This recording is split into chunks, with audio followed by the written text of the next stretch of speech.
해법을 찾는 토론 이슈앤식설 시작하겠습니다.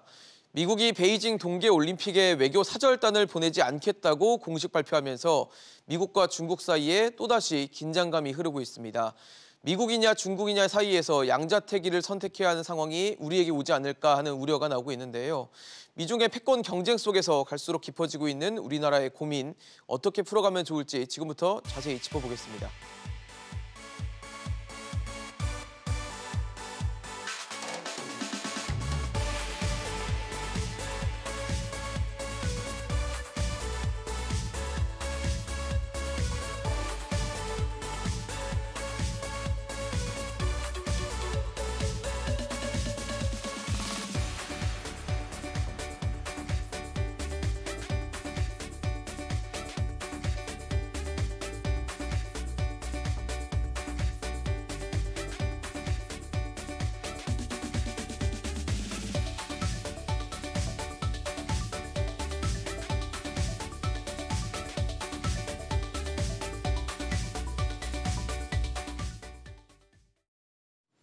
네, 오늘 함께해 주실 세 분 소개하겠습니다. 현대경제연구원 최양호 고문, 한국외국어대 국제지역대학원 강준영 교수, 미중산업연구소 조용찬 소장 나오셨습니다. 어서 오십시오. 네, 안녕하십니까.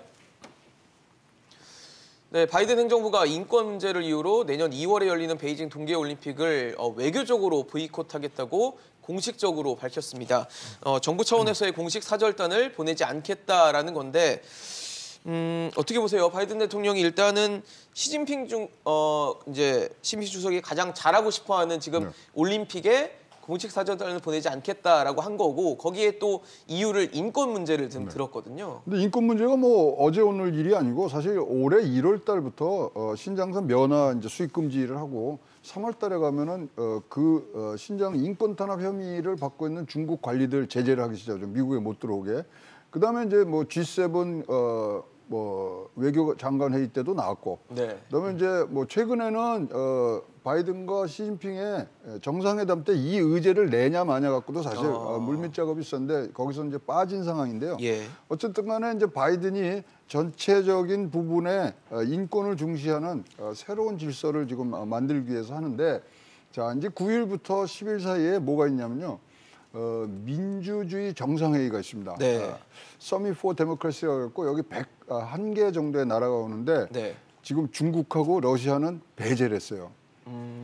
민주주의 토의하는데 니는 오지 말라는 게 벌써 지금 뭐 사실 민주주의와는 무관하다 뭐 이런 식의 선을 긋는 거네요. 참가 자격이 없습니다. 이제 이렇게 나온 상태인데 지금 가장 지금 뭐 뚜렷하게 나타나 있는 부분, 그러니까 이제 뭐 예를 들어서 코로나19의 발원지가 중국이다 이런 걸 얘기하려면 증거가 지금 아직 부족한데 예. 이거는 뭐 명확히 지금 나와 있는 상황이고요.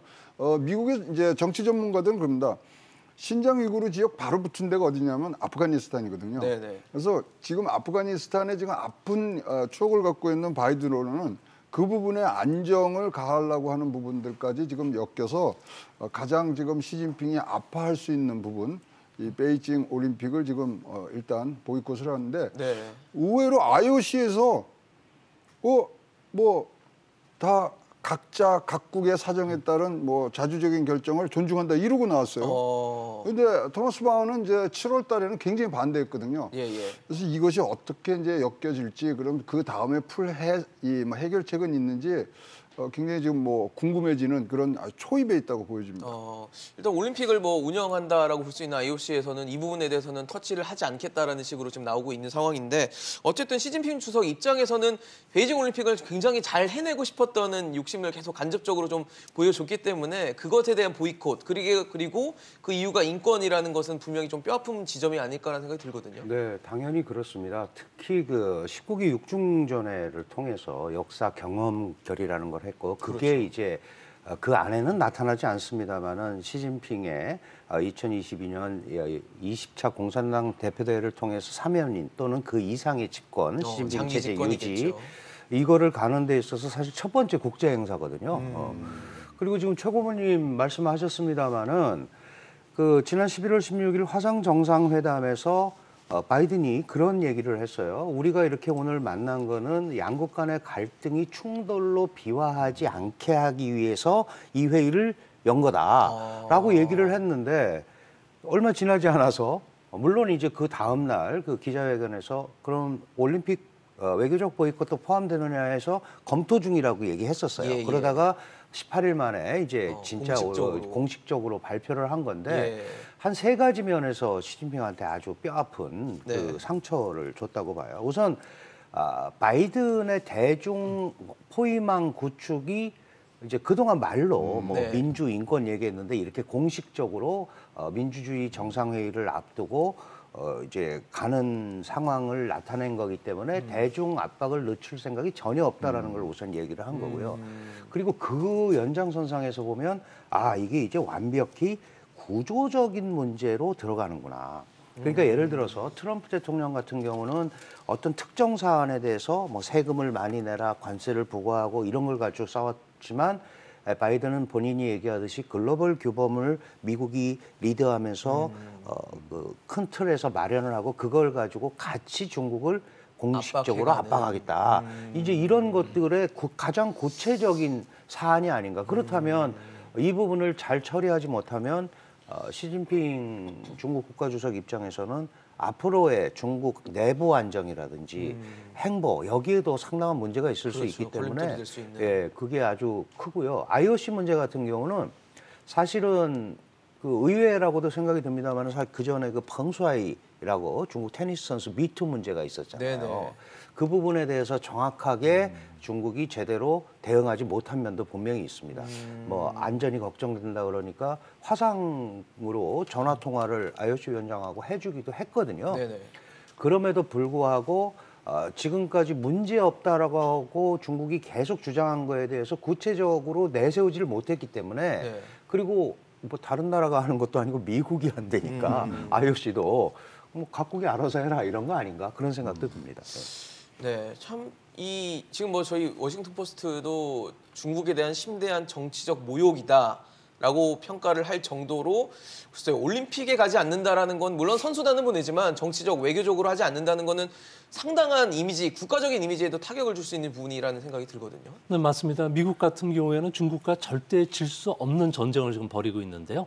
그중에 바이든 대통령의 대중국 정책의 기본 원칙은 거부 전략입니다. 그 차원에서 지금 진행이 되는데요. 이 거부 전략은 핵심적인 이익을 갖고 있는 지역에서 중국이 침해하지 못하도록 동맹국과 함께 무력으로 억제하는 전략이 있고요. 예. 두 번째로는 미국의 핵심 안보 파트너들과 새로운 국가 틀을 만들겠다는 겁니다. 소위 말해서 쿼드라든지 네. 오코스, 파이브스 아이즈와 관련된 그 압박을 하는 거고요. 세 번째로는 중국을 국제 사회로부터 고립시키는 정책을 쓰고 있습니다.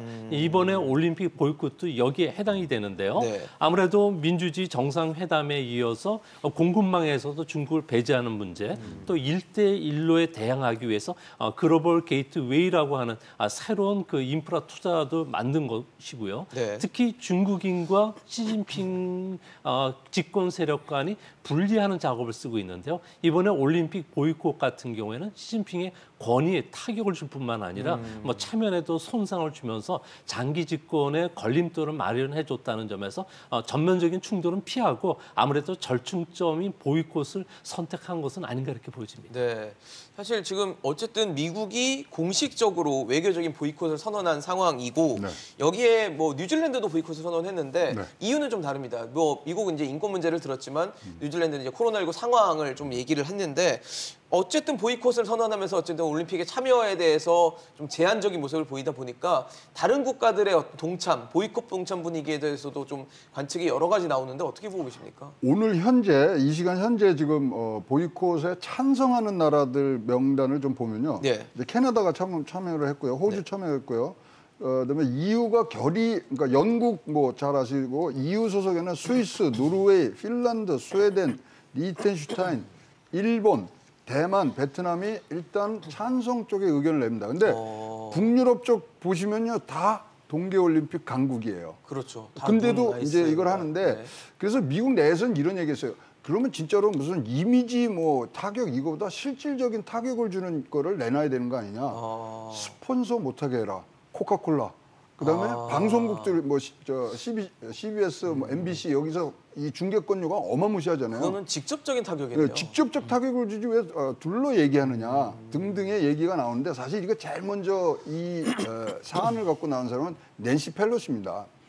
그래서 거기부터 이제 시작해서 뭐 결의안을 논의 안 논의 이제 이런 문제가 됐는데 이 얘기는 이렇게 된 거죠. 여기 꼭 참석할 나라를 얘기를 하자면은 이태리하고 프랑스는 무조건 반대하고 보이콧 반대하고 참석합니다. 왜냐하면 다음 하계 올림픽이 불란서에서 있고요. 그다음에 다음 동계 올림픽이 이태리에서 있습니다. 뭐 이 등등 해서 지금 이제 거기가 되는데 미국 내에서는 이제 조금 길게 보시는 분들은 2028년도 하계 올림픽이 로스앤젤레스예요. LA요. 2028년. 예, 그러니까 철저한 보복이라고 지금 뭐 중국에서 얘기하는 것 자체가 2028년도에 한번 봅시다. 우리 기억하시겠지만 1980년도 모스크바 올림픽하고 LA 올림픽 하는데 서로 반쪽했잖아요. 네네. 그거 화합을 해서 두 개를 다 묶은 게 1988년 우리 88 올림픽이고 네. 이제 그것이 다시 재현되는 모습이고 한 줄로 이것을 요약을 하면 미국과 소련의 구냉전 시대 때 줄 세우기 했거든요. 네네네. 지금 줄 세우기라고 보여집니다. 생각보다 확산이 될 여지가 있다라고 보여지는데 어떻게 보세요, 교수님? 그것 때문에 그 샤키 백악관 대변인도 우리는 이렇게 결정했다. 네네. 다른 나라들이 어떻게 할지는 각 국이 알아서 해라라고 좀 이제 애매한 그렇죠. 그 모습을 보였는데 이 사실 중국 같은 경우는 이게 확산이 되면 이제 정말 커다란 타격을 받기 그러니까요. 때문에 예. 굉장히 거기에 대해서 지금 그 당황을 하면서 어떻게든 좀 막아보려고 하는데 이게 사실 적절한 방안이 별로 없죠. 왜냐하면 그렇죠. 특히 그 인권이라는 보편 가치 문제를 가지고 나왔고 그 이 인권 문제는 어제 오늘의 얘기가 아니잖아요. 네. 그 미국과 중국 간에 그 우리가 보통 네 가지 그 T자를 가진 문제가 있다고 얘기를 합니다. 그게 이제 천안문 사태, 이것도 민주인권에 관한 문제죠. 그다음에 트레이드, 매번 무역 역조 문제. 그다음에 티벳 문제, 이것도 독립 탄압 뭐 이런 거 관련해서. 그다음에 타이완 문제, 이게 전통 40예요. 그렇네요. 그럼 인권이라는 거는 미중이 있는 한은 항상 있는 건데 문제는 어디에 있냐 하면 예를 들어서 신장 면화 문제, 그 노동자 문제, 그다음에 위구르족 탄압 문제를 계속 얘기했을 때 네. 중국은 전혀 문제가 없다라고 계속 얘기를 한 거거든요. 그럼 국제사회가 그거 정말 문제가 없는지 그럼 좀 보자. 지금 지적하셨지만 EU 의회가 신장의 인권 상황에 대해서 조사를 허용하는 거를 보고 뭘 하겠다. 그래서 결의안까지 냈단 말이죠. 네. 그런데도 중국은 내정 간섭이다. 우리가 위구르 지역을 잘하기 위해서 하는 조치를 가지고 인권 탄압이라고 그러면 안 된다. 이렇게 하면서 지금 여기까지 온 거예요. 그리고 중국 입장에서도 미국이 정말 이 칼을 빼들지는 몰랐던 거죠. 물론 그렇죠. 그 선수단은 그대로 가서 네. 하지만 어쨌든 중국 체면 손상하는 데는 이거보다 더 좋은 방법은 없는 거 아닙니까? 이렇게 사절단을 안 보낸다는 건 계획식 폐식에 뭔가 그렇죠. 구성의 문제가 생기는 거 아닙니까? 보통 이제 그 정부 예를 들어서 대통령 뭐 정부 수반도 가기도 하고 뭐 이제 축하하러 가고 지금 말씀하셨습니다만은 다음 동계 올림픽 개최지는 와서 또 깃발도 그럼요. 폐회식에 와서 이어받아야 받고 되고. 뭐 이제 이런 거를 사실 하는데 축제인데. 그런 것들을 사전에 차단함으로써 전 세계가 중국의 인권 문제에 대해서 관심을 갖고 있다라는 거를 전 세계에 퍼뜨리고 그 민주 자유라는 개념으로 퍼뜨리면서 네. 중국을 압박을 해서 우리와 같이 움직이려면 뭔가 조치를 취하라는 예를 들어서 압박이거든요. 그러니까 네. 이런 문제가 지금 두 분이 지적을 하셨지만 시진핑 체제 그리고 중국 사회 안정 여기에는 상당한 파급을 불러올 소지가 있다 이렇게 볼 수 있을 것 같습니다. 근데 사실 지금 뭐 다른 나라, 다른 국가들이 뭐 선택을 어떻게 할 것인가가 주목되지만 우리한테는 우리의 선택이 되게 또 중요한 순간일 것 같은데 외교부에 이런 질문을 했더라고요. 보이콧에 대한 입장이 어떻게 되냐 그랬더니 다른 나라 정부의 외교적 결정에 대해 우리 외교부가 언급할 사항이 없다라고 하고 베이징 동계올림픽의 선권적인 개최를 지지해왔다.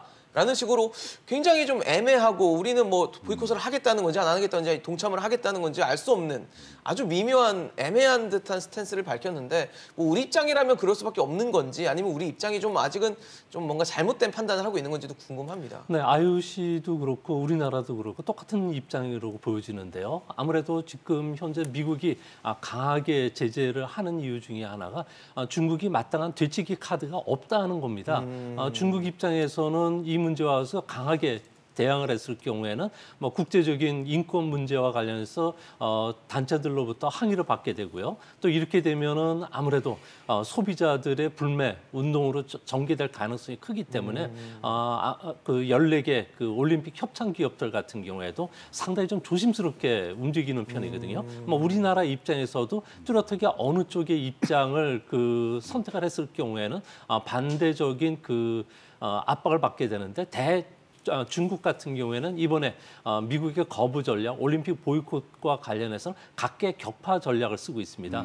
뭐 우리나라뿐만 아니라 헝가리, 네. 그리고 스위스, 그리고 캄보디아 같은 나라에 대해서는 참여를 하라고 외교적인 지금 압박이 상당히 강하게 들어오고 있는 상황이기 때문에 예. 뭐 우리 입장에서는 뭐 중국과 관련된 무역 의존도가 높은 상황에서 그렇죠. 거부도 할 수 없는 거고 또 미국의 눈치를 봐야 되는 동맹국 입장이기 때문에 아무래도 외교적으로 지금 상당히 좀 난처한 입장이 되지 않았나 이렇게 보여집니다.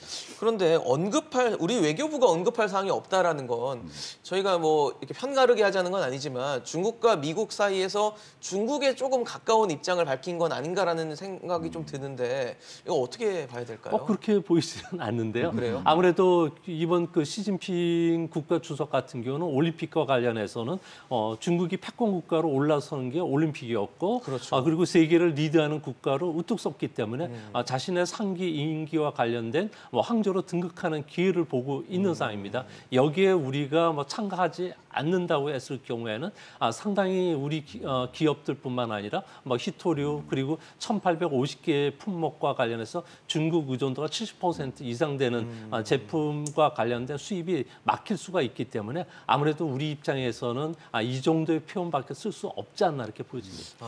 근데요, 네. 이게 지금 우리나라가 요번에 이 북경 올림픽을 통해서 네. 하고 싶었던 게 한반도 프로세스 재가동이거든요. 그래서 남북 미중 4자 회담을 해서 종전선언까지 끌어낸다. 이제 이런 보관들을 갖고 있는데, 네. 그러니까 평창 어게인이죠. 그렇죠. 하려고 그러는데 사실 북한이 참석을 못해요. 지금 자격 박탈이 됐습니다. 일본 올림픽에 그 뭐 통보도 없이 불참을 했거든요. 도쿄 올림픽. 네, 그래서 네. 자격이 안 돼요. 북한이 못 와요.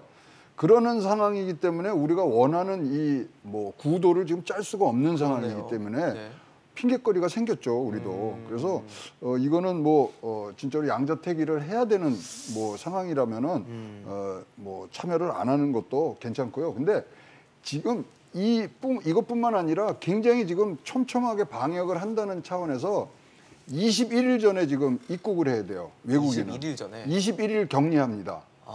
그럼 뭐 위에 굉장히 높으신 분들은 뭐 예외 조치를 해주겠지만 뭐 우리 실무진들 가면 21일을 먼저 가 있어야 돼요. 묶여 있어야 되는 거네요. 그다음에 두 번째, 요번에 원칙이 뭐냐면요, 자국인 외에는 경기 관람이 안 됩니다. 지금 그런 것들 여러 가지를 생각하면은 굉장히 지금 뭐 우리가 가서 얻을 게 많냐, 크지 않다. 뭐 크지는 않을 것 같은 네. 부분들이 있어서 뭐 저는 좀 불참하는 전략적 불참을 하는 게 더 낫지 않겠느냐 하는 생각을 갖고 있습니다. 근거를 좀 잘 만드는 게 또 중요할 것 그럼요. 같다는 생각이 드는데 사실 우리 평창 때 네. 마이크 펜스 왔었거든요. 그다음에 이번에 동경 올림픽 때 질 바이든이 왔고, 그 정도 우리가 외교 역량을 뭐 나눌 수 있는 사람들이 온다면 우리도 참석하지만 뭐 그렇지 우리가 않다면. 고립무원에 가서 네. 한다 그러고, 그다음에 이제 만약에 하다가 보면 몇 나라 안 가게 됐는데 그 중에 하나 이러면 이것도 굉장히 모양새가 안 좋지 않느냐 이렇게 보여집니다. 네.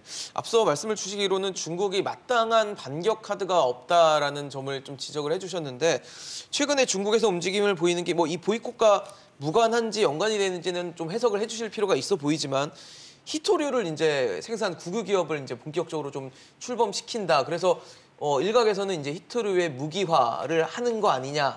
그러면서 우리는 또 최근에 요소수로 한번 또 굉장히 상처를 많이 입고 있고 아직 남아있는 상처들이 깨끗하게 가시지 않았기 때문에 히토류의 무기화는 좀 시장, 또 미국뿐만 아니라 전 세계 시장에 좀 충격을 줄 수 있는 카드가 되지 않을까라는 해석이 있거든요.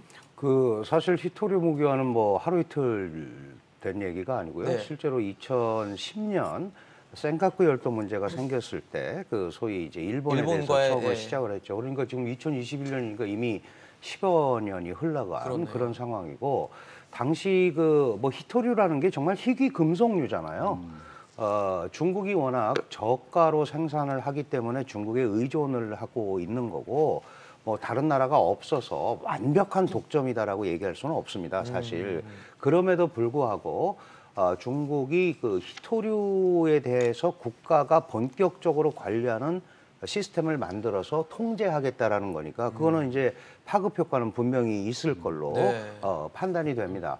다만 그 히토류라는 거를 싸고 이렇게 해서 우리가 사다 쓰는 게 있었는데 그게 공급이 중단이 된다면 새로운 걸 개발하고 또 대체하는 그렇죠. 이런 노력을 많이 하거든요. 그래서 실제로 그 센카쿠 열도 사태가 나서 중국이 일본에 히토류 수출을 제한했을 때 실제로 많은 중국의 광산들이 도산하는 경우도 생겼어요. 그래서 그 카드를 너무 쉽게 쓰지 못합니다. 지금 상황도 마찬가지죠. 결국은 트럼프와의 갈등에서도 미국이 예전에는 히토류를 제일 많이 생산했던 나라 중에 하나였거든요. 지금 뭐 호주라든지 네. 남아공이라든지 그렇죠. 이런 데서 다변화됐죠. 그거를 마련을 하고 있기 때문에 그 카드를 쉽게 빼내서 쓰기가 쉽지 않다. 그리고 저게 결정적으로 문제가 생긴다면 모르지만 저게 안 들어오면 자신들이 그토록 원하는 반도체를 못 만듭니다. 다른 나라. 그렇죠. 생산을 못하니까. 그러니까 저거는 자기 발등 찍는 게 될 수도 있기 때문에 그거 쉽지 않을 거고요. 최 고모님이 이제 종전선언 얘기 네. 우리가 한반도 평화 프로세스 얘기를 네. 하셨기 남북미 좀, 때문에 네. 그냥 한마디만 좀 첨언을 하자면 우리 정부는 이번 북경 올림픽을 통해서 그런 걸 하고 싶었지만 사실 종전선언이 상징성 차원에서 우리는 하자라고 그런 건데 사실 남북 미중이 생각이 다 달라요. 입장이 다르고.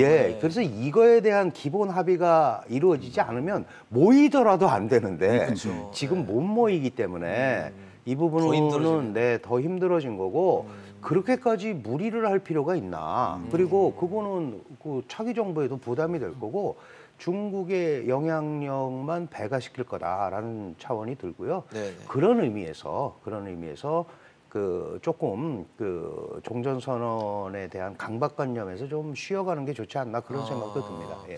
아마 뭐 우리 정부 입장에서는 한반도 평화 프로세스를 처음부터 이 정부 출범 때부터 강하게 드라이브를 걸다가 뭐 연락사무소 폭파라든지 뭐 이런 걸로 인해서 계속 지금 안 좋은 길을 갖고 있기 때문에 그 부분에 대한 좀 매조지를 하고 싶어하는 느낌들이 계속 보이는 상황인 것 같은데요. 일단은 히토류를 무기화하는 것은 상대적으로 좀 어려울 수 있다. 제발 찍는 경향이 될 수도 있다라는 말씀을 주셨는데 그럼에도 우리는 항상 이 중국에 대한 의존도가 높은 뭐 광물 이런 부분이 재료들이 있기 때문에 걱정을 안 할 수는 없어요, 사실. 네, 히토류만 하더라도 여러 종류의 히토류가 있는데요. 중국 같은 경우는 중국 히토류 그룹이라고 해서 항공모함 기업을 이번에 공룡 기업을 탄생을 시켰습니다. 또 중국은 히토류와 관련해서 외국 회사가 자기 그 이익에 반하는 행동을 했을 경우에는 뭐 제재를 하겠다고 했는데 그러니까요. 그게 히토류가 될 수 있는데요. 특히 중히토류 같은 경우에 일부 품목만 없으면 문제가 되는 게 전기 자동차 한 대 만드는데 히토류가 1kg이 들어가고요. 또 우리가 중점적으로 수입하고 있는 F-35 전투기 같은 경우에는 417kg이 들어갑니다.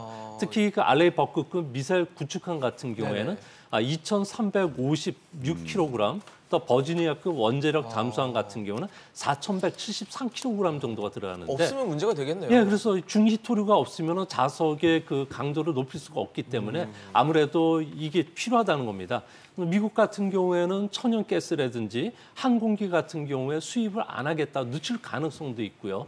더 크게 우려되는 것은 미중 간에 만약에 전쟁이 일어나면 중국이 질 수밖에 없는 상황이기 때문에 중국은 몸값 못할 정도로 약소 국가를 좀 괴롭히는 경향이 있습니다. 아무래도 대만 쪽 그리고 필리핀, 우리 동해뿐만 아니라 네네. 일본해에서도 계속적인 그 군사적 압박을 할 가능성이 큰데요. 뭐 이렇게 되면 아무래도 동북아와 관련된 국제 질서가 좀 혼란스럽고 위기 상황으로 몰릴 수가 있기 때문에 네. 뭐 중국은 그런 쪽에 그 돌파구를 마련해서 내부를 좀 안정시키는 이런 전략을 쓰는 것은 아닌가 이렇게 걱정이 됩니다.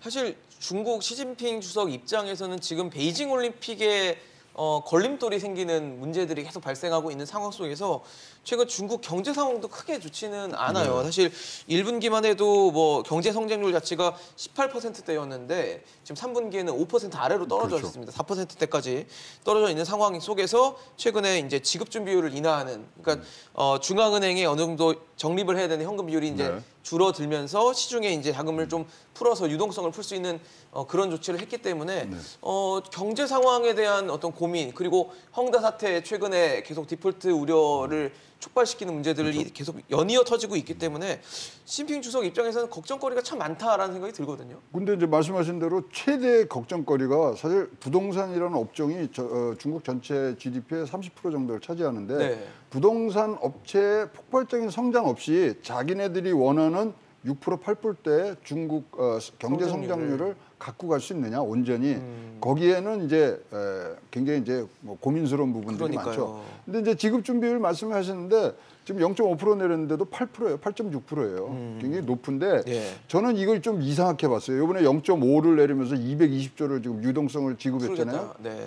근데 이 헝다 같은 경우는 뭐 중국 1위 지금 회사인데 부동산 업체죠. 2015년대도 15년 4월 달에 무슨 일이 있냐면 가이사라는 부동산 개발 업체가 있었어요. 거기가 부도를 냅니다. 네. 그때 지급 준비율 1%를 내려요.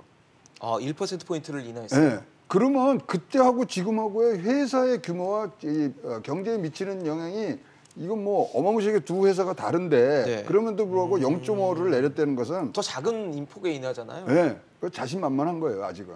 그럼에도 불구하고 지금 연쇄적으로 지금 일어나고 있긴 하거든요. 예.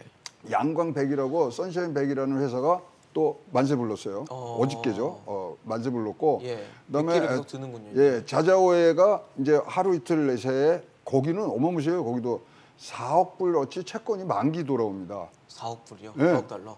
4억 달러. 이 지금 연쇄 부도에 지금 직전에 있는데도 불구하고 지급 준비율 0.5 갖고 버틸 수 있느냐? 못 버틴다고 보이거든요.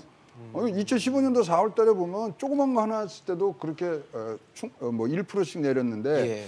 그러면 이제 2022년도 1분기에 얼마가 채권이 만기가 돌아오냐면 100억 달러예요. 200억 달러예요. 200억 달러.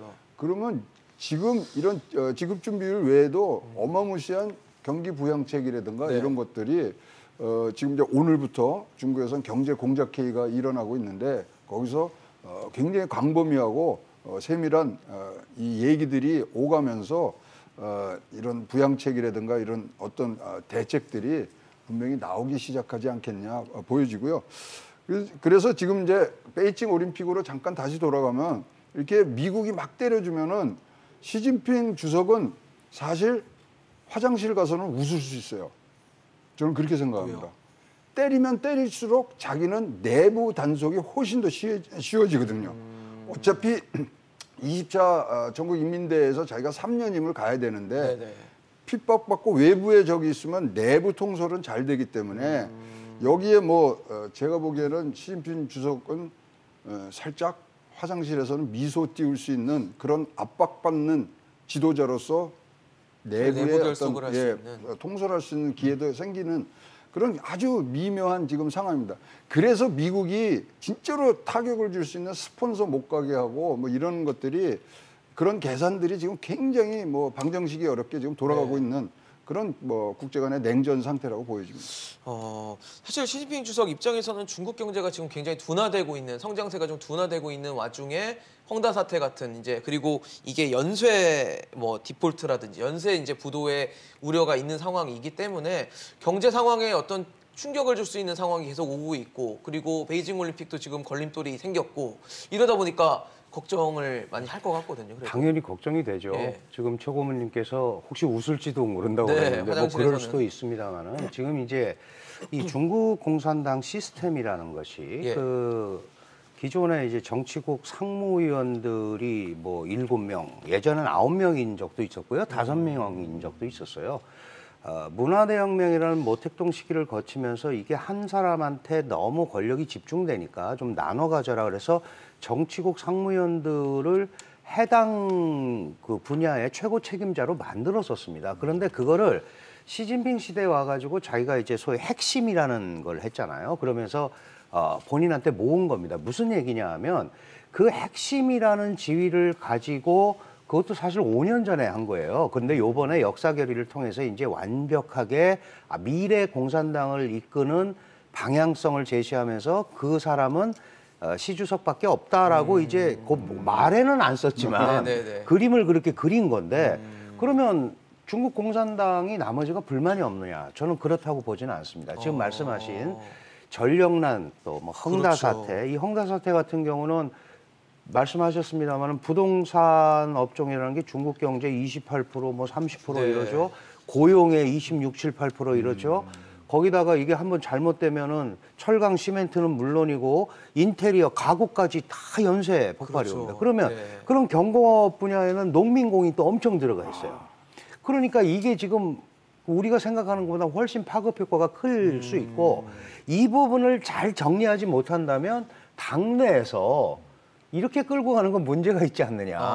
이렇게 충분히 얘기할 수 있습니다. 예전에 예를 들어서 자오즈양이라는 사람이 천안문 사태에 책임을 지고 물러나고 당시 상해 시석이었던 장저민이 일약 중국의 총서기로 옵니다. 이런 거는 당내에 이제 중국적 표현으로는 조정과 타협이라는 말을 써요. 조정과 타협. 공산당은 망하면 안 되니까 지도자는 바꿀 수 있는 겁니다. 네네. 그런 면에서 시진핑은 긴장을 할 수밖에 없고 그거의 단초는 사회적인 문제가 생기게 되면 결정타가 될 수 있는데 그 사회적 문제가 생기는 가장 핵심적인 게 바로 경제난이거든요. 그렇죠. 그러니까 이 경제난을 과연 어떻게 풀어야 되느냐. 이게 잘못돼서 금융에도 영향을 미치고 이렇게 되면 이게 굉장히 심각해지기 때문에 네. 게다가 또 이 중기 지역색이 강해서 이 네네. 헝다는 광동 그룹이에요. 그렇죠. 그리고 요새 뭐 반도체 때문에 칭화윤이 뭐 이런 데는 베이징 쪽에 있잖아요. 이게 아주 미묘한 또 이 후견 관계를 둘러싸고 복잡하게 얽혀 있기 때문에 우리가 생각하는 것보다 훨씬 더 복잡할 수 복잡하다는, 있다. 네. 이런 생각을 좀 해야 될 것 같습니다. 그러면 사실 올림픽이라는 게 뭐 이제 이미지 차원에서도 그렇지만 자국 경제를 굉장히 부흥시킬 수 있는 대규모 이벤트인데 이거조차 지금 잘 먹히지 않는다면 굉장한 큰 타격이 될 수 있겠다는 생각이 드는 것 같거든요. 네, 지금 그 중국 경제의 가장 큰 문제점 중에 하나가 네. 올림픽을 앞두고서 제로 코로나 정책을 지속하고 있다는 건데요. 이 때문에 물류 이동은 자유롭지만 실제 사람 간의 이동은 2019년에 비교해 보면 70% 수준밖에 안 된다는 겁니다.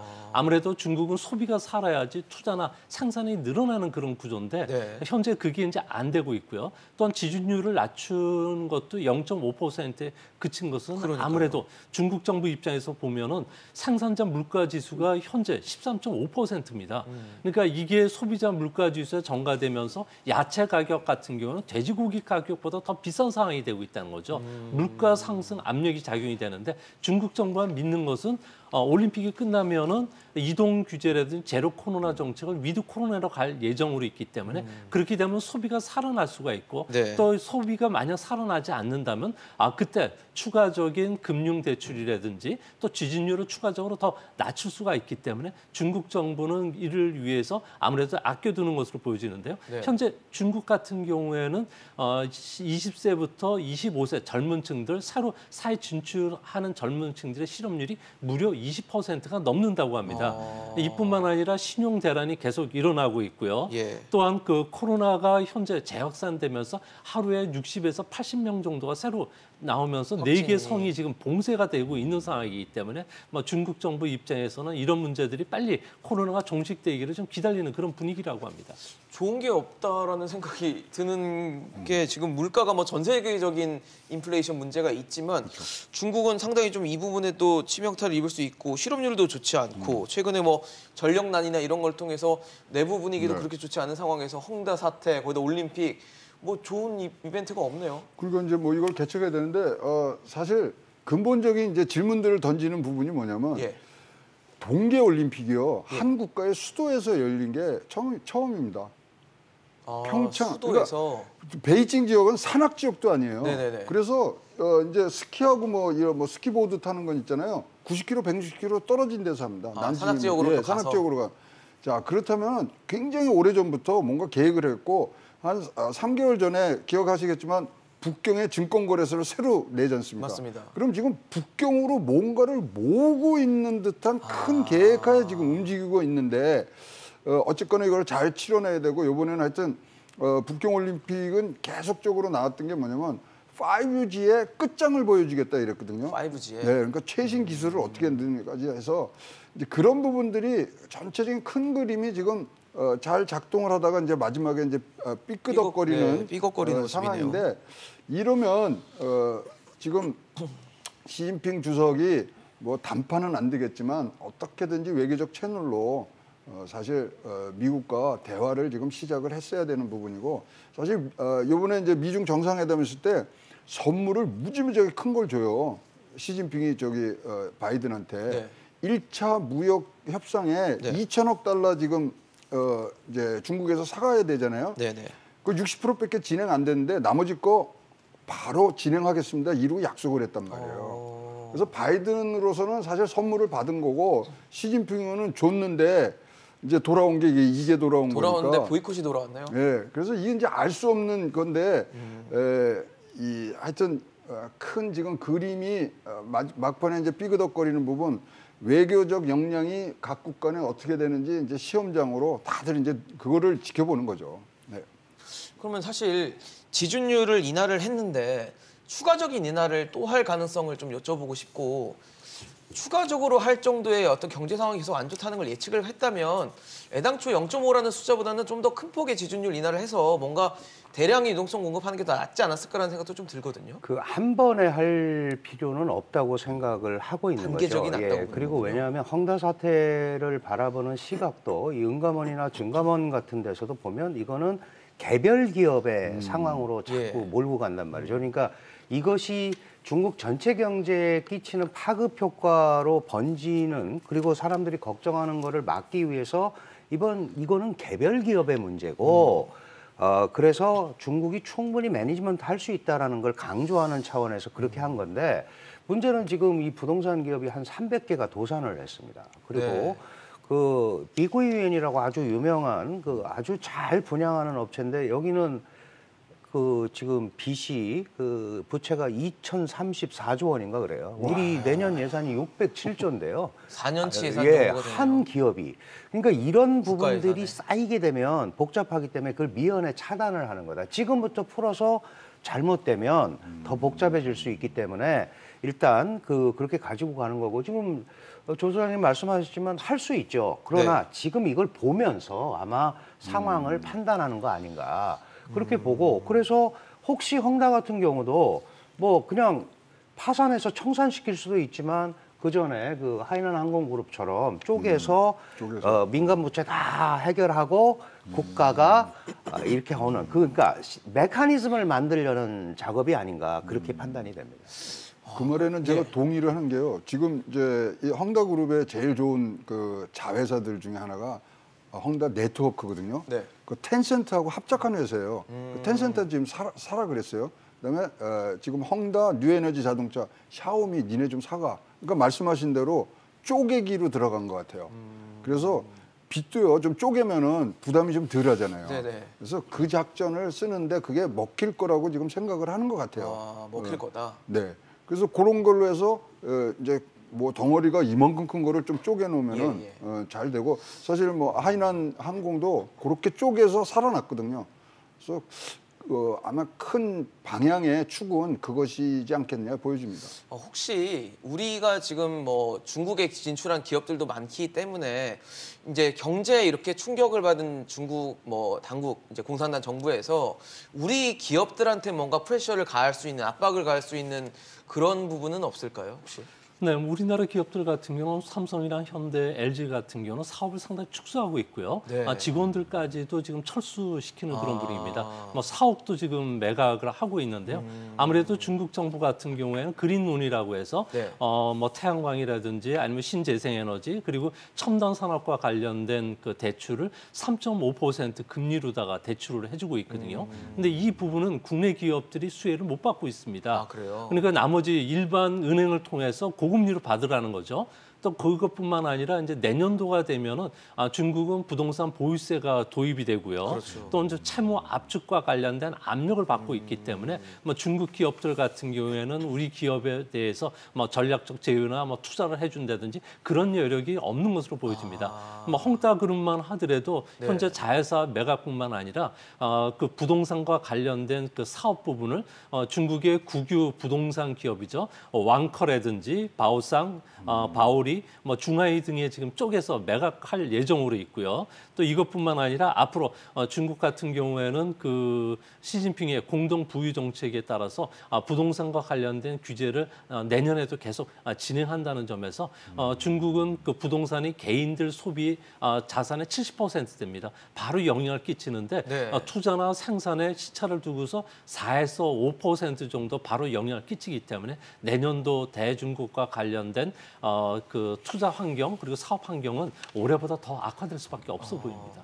교수님, 그러면은 혹시 우리 기업들이 중국에서 뭐 일종의 엑소더스처럼 빠져나오는 그런 상황들이 연출되고 또 뭐 대표적으로 삼성 같은 경우는 지금 미국에 이제 제2파운드리 공장을 설립하면서 미국 투자도 계속하고 있는 상황이기 때문에 우리 기업들 입장에서는 중국보다는 미국을 더 선택할 뭐 그럴 여건이 만들어지고 있다고 봐야 될까요? 그 지금까지 나오는 현상은 분명히 그런 게 있죠. 왜냐하면 사실 왜 그 다국적 기업들이나 이런 기업들이 중국을 떠나가야 하는지를 우선 생각을 좀 네, 해봐야 그러니까요. 돼요. 우선 가장 큰 거는 지금 미중 특히 그 미국이 중국을 배제한 공급망을 구축을 하는데 사실은 중국에 공장이 있는 것 자체가 리스크잖아요.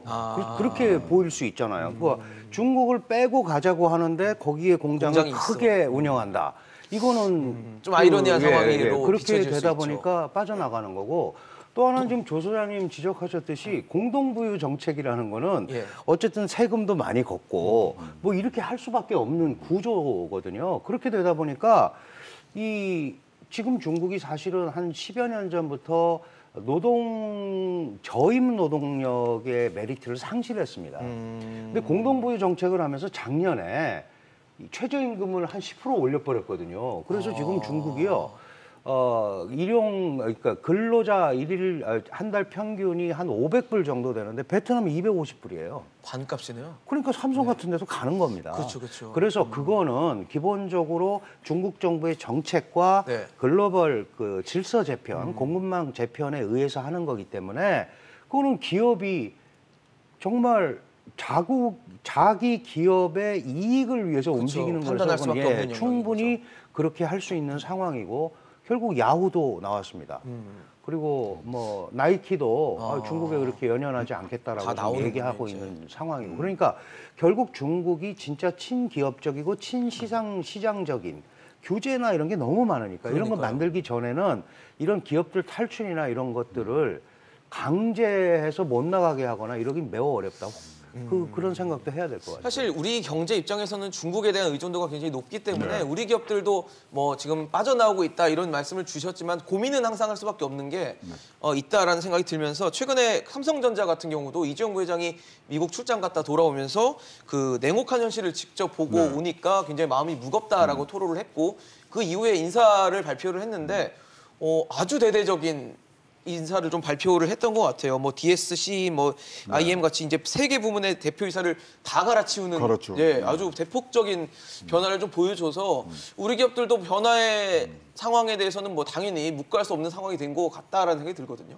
이번에 이제 삼성의 그 인사 개편을 보면 4년 만에 굉장히 대폭으로 갔는데 그러니까요. 일단 키워드 하나를 뽑자면 미래 준비입니다. 미래 준비. 예, 그래서 삼성전자가 이제 세 개 분야로 돼 있지 않습니까? 네. 가전, 모바일, 반도체인데 가전하고 모바일을 이제 합쳐서 세트로. 이제 세트 부분을 네. 갔는데 왜 이런 거는 뭐냐면 여기 이제 앞으로 우리가 AI와 이제 이런 것들이 통제를 해야 되는 애플리케이션이 들어가야 되는데 네. 지금 따로따로 쓰고 있거든요. 그런 걸 합치면서 이제 강화를 해 나가고 일단은 이제 뭐 젊은 피들을 하면서 거기에 전문가들을 이제 투탑으로 놓는 상황. 그다음에 뭐 우리 이재용 부회장이 잘 알려진 지금 뭐 복심 중에 하나는 이제 정호영 이제 사장이 미래지원 TF에 지금 사업지원 TF에 가면서 미래 준비하는 그래서 전체적으로 우리가 꽉 짜인 뉴 삼성을 시작한다 그러는데 네. 뭐 해외 갔다 와서 이 냉혹한 현실을 뭐 들었다 이거는 뭐 수사적인 얘기인 것 같고요.